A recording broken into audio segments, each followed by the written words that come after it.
Happy Mother's Day, everybody. This is Joe Cingereras Photos. I promised you yesterday, even though I'm getting ready to pack up the music equipment on the truck and head up to Amber Falls Winery to sing today with my wife on Mother's Day, I promised you that I would read some Elvis and Gladys in honor, obviously, of Gladys as a mother. And for y'all, all you mothers out there, expectant mothers, those that love your mothers, Mother's Day is really a day for everybody. It's either a day to be celebrated or celebrate the reason why we're here. Now, of course, my mother passed away when I was 6, and then my stepmother, who did a very good job, fill-in job, obviously. She was very loving, taught me how to play piano, taught me to spell really good. You know, she's probably a good reason why I did really well in school, and my intelligence was still developed because of her. You know, she passed away about 7 years ago, right before my son Anson passed away. So, well, actually, right before my son Anson was conceived, and then he passed away later on in the year. So let's, I'm going to find a section of this book and read some of it, okay? Because we are going to read the whole book. We did start it.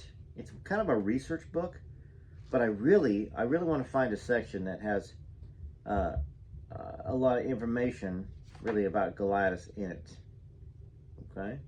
Let's see here. So, and I think so while I'm looking here, thank you to all of you who have subscribed. Some great little pictures in here too. So if you don't have this Elvis and Gladys book, I think it's not that expensive on eBay. I don't remember paying a whole lot for this book. Oh, it's some Dixie Lock right there. Okay, let's do this. Let's go back to this beginning of this chapter here, and we've learned some stuff. This was chapter 12. That's All Right, Mama, that I'm going to read from. We've learned some stuff from this book already. What did we learn? We learned that Elvis Presley hitchhiked in his senior year before graduation to Meridian, Mississippi. 250 miles away. He hitchhiked there to do a talent show. I think it was the W.C. Handy Music Festival. No, Jimmy Rogers Music Festival. All these so-called historians and people that rip apart stuff in the book, the Are You Lonesome Tonight book that Derry Matera and Lucy DeBarban wrote, claim that Elvis didn't do anything in 53, 54, that he just magically became a big star. Not the truth. All right, chapter 12, That's All Right, Mama. Oh, actually, let me go back here. I'm gonna go back a little bit, because we'll start right here. A couple pages before chapter 12 of That's Right, Mama. This is page 182 in the softback. In March 1952, when he began his Sun label, his releases were only those of black musicians. The following March, he came up with a potential hit in an answer-back record to Big Mama Thornton's Hound Dog called You Ain't Nothing But a Bearcat, sung by Rufus Thomas Jr., which promptly landed him in trouble again because Thomas was singing it to the tune of Hound Dog. Litigation ensued and was solved by releasing it and splitting the royalties with Peacock, which was the Hound Dog label. This success was followed by Joe Hill Lewis's Wild Bouncing Tiger Man. By then, Sam Phillips was pretty sure that the sound was selling and going to sell bigger and bigger than slick urban jump blues. This was a conclusion he reached firsthand while doing a great deal of record distributing at ground level, which meant getting into his car and peddling Sun Records personally to distributors and record shops in neighboring states. But there was a problem. As his brother Judd puts it in Sun Records, everyone dug the black rhythm and blue records of the 50s, the music the black people were putting down, but they were so much prejudiced and division they couldn't idolize the artist that was singing the song. In fact, no black singer would really be idolized as a heartthrob until Harry Belafonte. I've got a bunch of Harry Belafonte records right over there. Though Sam continued recording black artists, he started in 1953 to get white country singers and their bands interested in incorporating the new blues sound. Whether rockabilly was, as Carl Perkins said, taking country music and giving it a colored beat,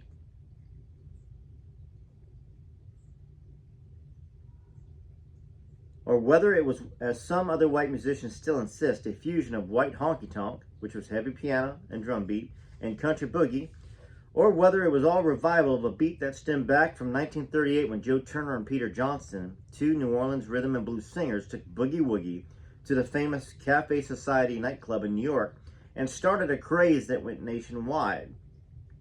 It is something that can be argued forever without profit or conclusion. Now, when Elvis walked into the Memphis recording service that Saturday afternoon to cut his first record, he might or might not have known through Blackie about the black and white fusion Sam had in mind. Though he would have not been able to guess it from the current Sun catalog, he would have been able to guess it from the current Sun catalog, which featured only black artists. But he certainly knew that every aspiring musician in Memphis knew that Sam and his Sun Records were the only game in town. Solitaire's the only game in town. That made me think about that. Every road it takes them down. What a great song that is. One of my favorite songs as a kid. I mean, I was what? 11, 12? I just love that song. I played it over and over again. While life goes all around him, everywhere. Boy, cut that out. While life goes. It's hard to play it. Everywhere he's playing solitaire. Okay, I got back on tune there. I was out of tune. Cancel that. Cancel it. Cut it. As Elvis would have said, roll over that tape, baby. Okay. While presenting himself publicly as a mild, absent-minded gentleman, Sam had a private view of blacks and poor whites and their proper place in the scheme of things. A view, one might say, powerful enough to be felt by Elvis and the black musicians, that his role was that of their ole massa, and they were his little children.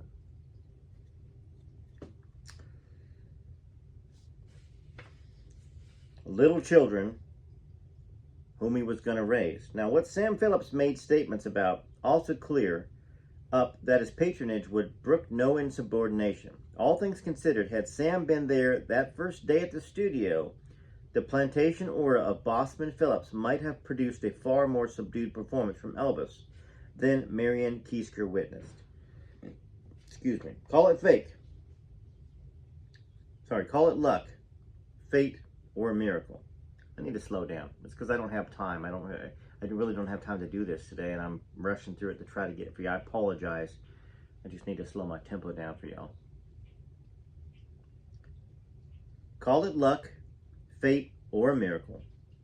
Marion was there and Sam was not. And she saw Elvis as well as heard him. And so she taped him and asked him for his name, which she spelled Presley with 2 S's. Got his address and telephone number and added to his file. Good ballad singer, hold. And something about Elvis stayed with her. She even found herself telling her mother about him that evening. And her mother said, "Oh, I've seen that kid on the streetcars." The kid with sideburns. Already, he had a face that people remembered.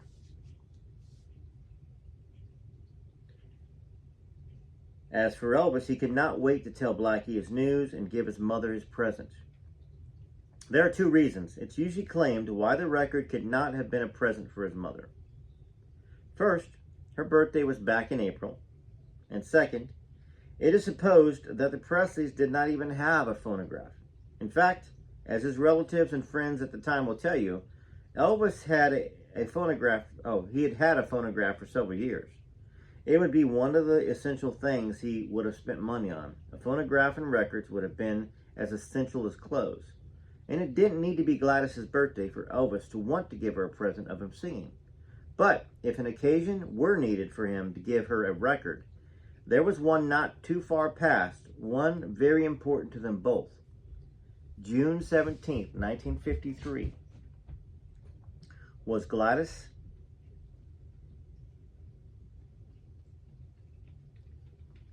and Vernon's 20th wedding anniversary. And without their marriage, Elvis would not have been born. And we know Elvis would have, being a studious, considerate, kind boy that he was and young man, he honored that. He honored that marriage. And, you know, it's very devastating and sad kind of that he had a failed wrecked marriage with Priscilla when he got to have an example of his mom and dad being together. Now, his dad did get put in jail for writing checks, bad checks when he was younger.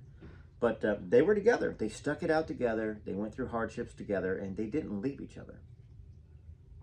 All right, now here's chapter 12 on page 184.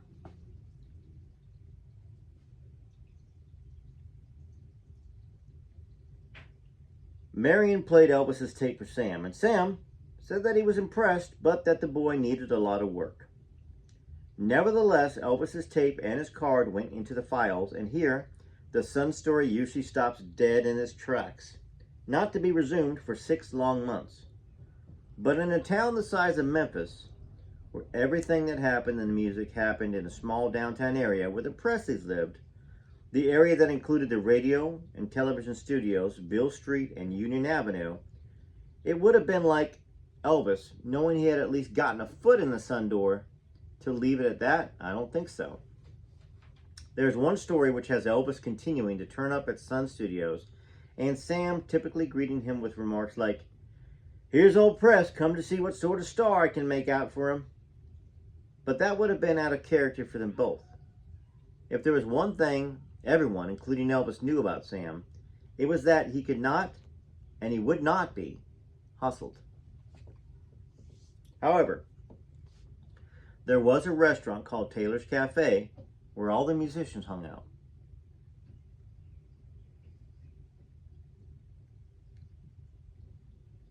The multi-talented Jack Clement, a native Memphian who had been in turns and simultaneously a singer, a band leader. Elvis once appeared with his band at the Eagle's Nest, by the way, it says here. Prior to all of this fame and stardom, he played at the Eagle's Nest, which would have been his inn to meet, wrong book, wrong book, my goodness, to meet Lucy the Barbin for Are You Lonesome Tonight? That would have been his inn. She met him in 1953. Elvis sat in with Jack Clement. That may be the country western band that Elvis sang in between. That's probably what it is. Here it is. For those of you that have been reading along with me, or we finished it already, the Are You Lonesome Tonight series and all those interviews with Derry Matera. Remember how I said that there was another book that put Elvis Presley singing with a country western band before Sun Records?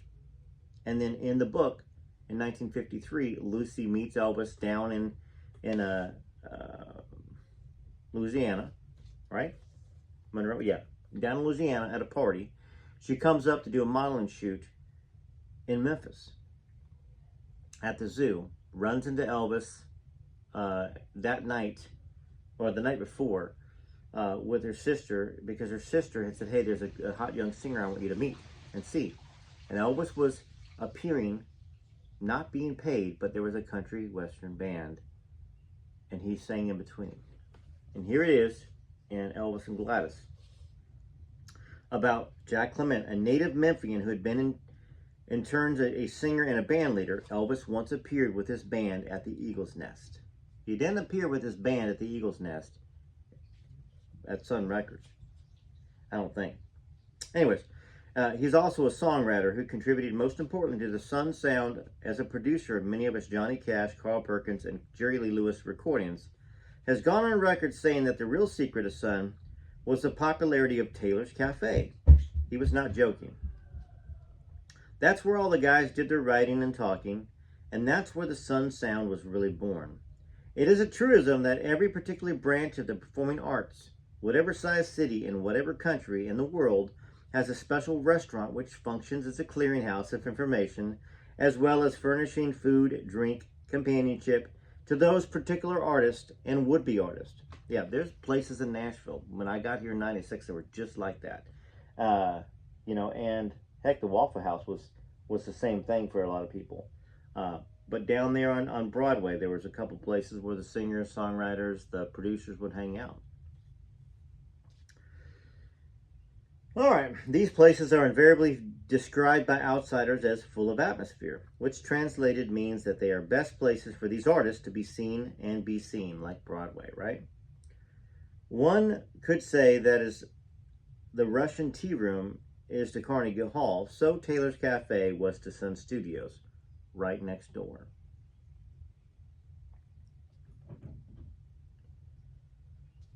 For Elvis, it would only require getting Marion's timetable right in order to hang out at Taylor's when she was most liable to be there.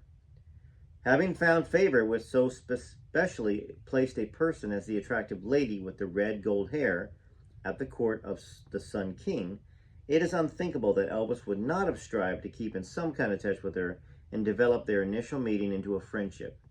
Taylor's was the right place to do it. There, Southern manners would dictate an exchange of pleasantries between those two in the course of which Elvis would let on that, as it happened, in a couple of days, he would be singing at the aforementioned Eagle's Nest or with Johnny Burnett, which he did on at least 2 occasions. All these experts, all the lollipop kids, I call them that, okay? When I talk about the lollipop guild, as they try to correct me now, they're the lollipop kids. They don't even belong to the guild, they're kids. That vehemently say nothing happened, Elvis didn't perform, nothing, before Sun Records. They're wrong. They're as wrong as rain on a beautiful sunny day with no clouds in the sky. That's how wrong they are. Because Elvis did. In fact, I know some other Elvis channels have gone out to different places and talked to people and verified it as well. But it's in books that are well researched. Elvis wouldn't have just become a star. He would have applied his craft at many different places, small little clubs, sat in with bands, auditioned. Anyway, so he would have told Marion, hey, I'm singing with Johnny Burnett. I'm going to be at the Eagle's Nest singing. I mean, in fact, somebody might have showed up that night that he met Lucy DeBarvin. All right. Although later Sam was to claim that he, and only he, discovered Elvis, poo-poo on that, taking credit from Marion, who really is the reason that Elvis came to be coming back there. You know, she gave him hope. Okay, so putting forward the unlikely story that Marion, a woman of wide experience in broadcasting and its technicalities, didn't know how to work a tape machine. We have about Elvis's debt to Marion and his early knowledge of this debt. Red West's irrefutable statement in Elvis Would Happen. Whenever Elvis came across magazines and newspapers saying how he got started, and all the stories with Sam Phillips as being the man who discovered Elvis, well, Elvis told me, I don't know how many times that Marion Keisker was the one who really did the job. Oh yeah, so Elvis told me, I don't know how many times, that Marion Keisker was the one who really did the job. She was the one who kept his telephone number, and she was the one who knew that Sam was looking for a black sound inside a white body. Now, Elvis had respect for Sam, but he would say to me, if it wasn't for that lady, I would have never gotten a start.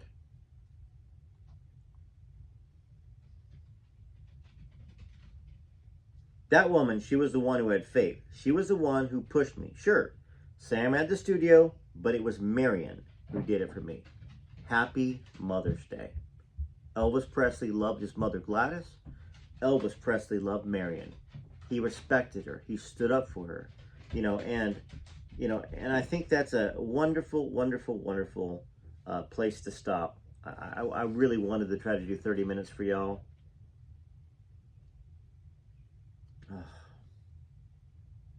Okay, I'm going to read a little more. I'll find a way to make it work, getting up there, setting up all that stuff. I got another 5-10 minutes in me for you.